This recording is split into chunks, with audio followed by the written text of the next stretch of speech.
नमस्कार। प्रसंगों में आप सभी का स्वागत है। प्रसंगों में बात करेंगे आज कुछ ऐसे मुद्दों की जो संक्षेप में करेंगे, क्योंकि मुद्दे आज ज़्यादा हैं, समय कम है और चर्चा भी करनी जरूरी है।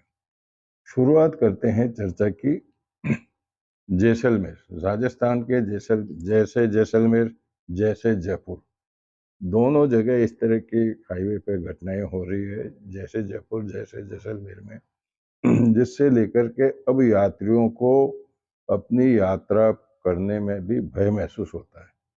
किसी समय में हवाई यात्रा में डर लगता था, लेकिन अब सफ़र सरकारी बस में करना, वीडियो कोच में करना एक खतरे की घंटी जैसा महसूस होता है।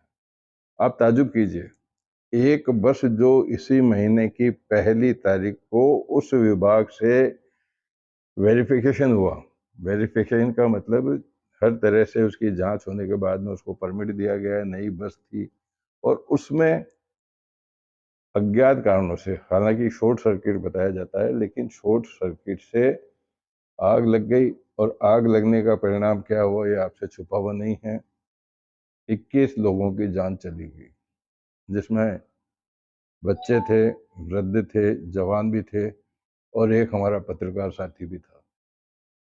बात इस बात की नहीं है, बात इस बात की है कि बार बार घटनाएं होने के बावजूद भी सरकार परिवहन विभाग को सख्त क्यों नहीं करता है। जो इसके लिए जिम्मेदार हैं उनको जिम्मेदारी की सजा क्यों नहीं मिलती है। जब तक इसकी पुनरावृत्ति होती रहेगी, जब तक कानून नरम रहेगा। सबसे बड़ी ताज्जुब की बात है कि पहली एफआईआर भी राजेंद्र सिंह जी पत्रकार की मृत्यु हुई थी उसके भाई ने कराई दर्ज। तो ये मतलब एक सोचनीय बात है। हालांकि ये बात अलग है कि मुख्यमंत्री भले ही कुछ घंटों बाद गए, लेकिन वो रात को भी, देर रात को जैसलमेर और जोधपुर गए। जोधपुर में घायलों से भी मिले। प्रधानमंत्री नरेंद्र मोदी ने संवेदना व्यक्त की, भले ही कम राशि की घोषणा की, लेकिन मृतकों को 2-2 लाख रुपए की सहायता देने की भी घोषणा की। सवाल इन सब बातों का नहीं है, सवाल इस सब बातों का है कि आखिर कब तक इस तरह की घटना होती रहेगी। किस तरह से बिना समय निर्दोष लोगों की मौत होती रहेगी।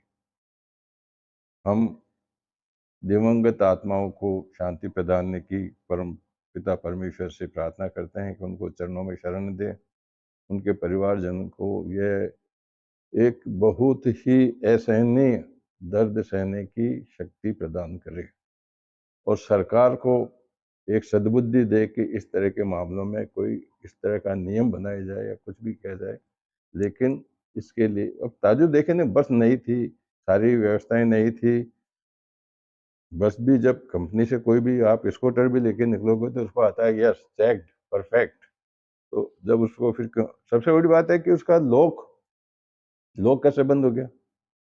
अगर लॉक खुल जाता फाटक का तो हो सकता है कुछ लोगों की जान बच भी जाती। 7 लोग अभी भी लापता हैं। इसका मतलब आप समझते हो लापता होने का क्या, कि भग के तो गए नहीं वो। खैर ठीक है, छोड़िए इस बात को। दर्द हमें भी है, दर्द उन परिवारजनों को भी है, दर्द सरकार को भी होगा, लेकिन कदम तो सरकार को ही उठाना पड़ेगा ना। चलते हैं मध्य प्रदेश की राजधानी भोपाल में।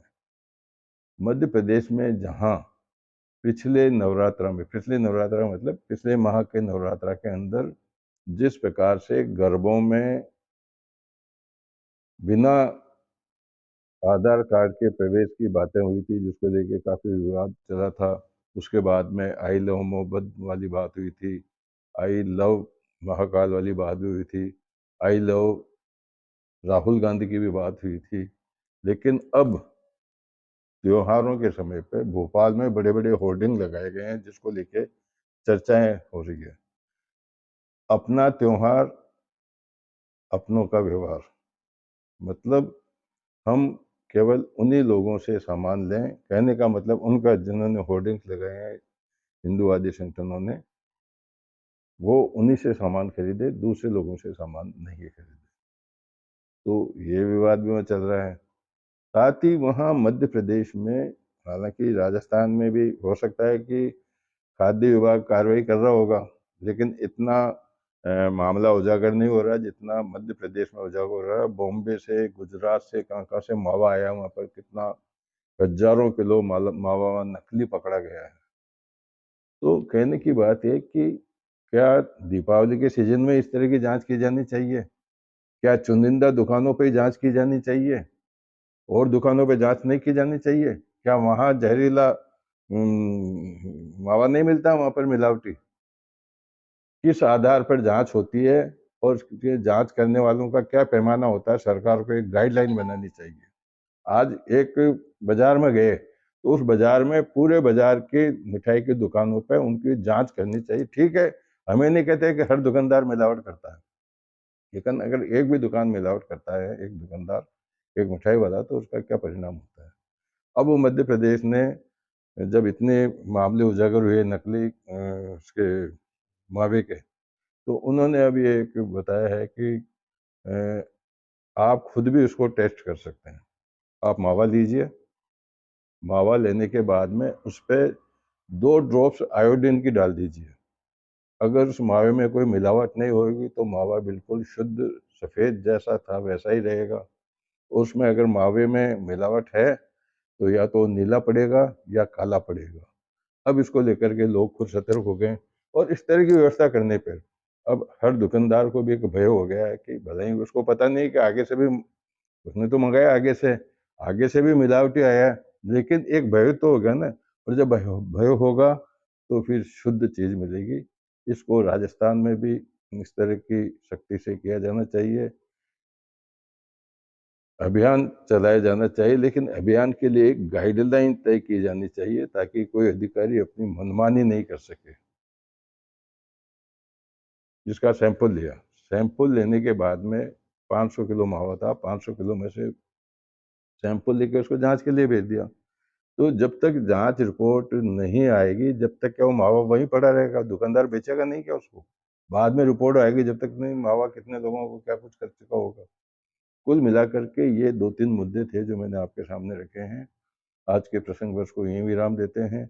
एक बार फिर से जैसलमेर बस दुखांतिका के परिजनों को भगवान यह दारुण दुख सहन करने की शक्ति प्रदान करे और दिवंगत आत्माओं को अपने चरणों में शरण दे। नमस्कार।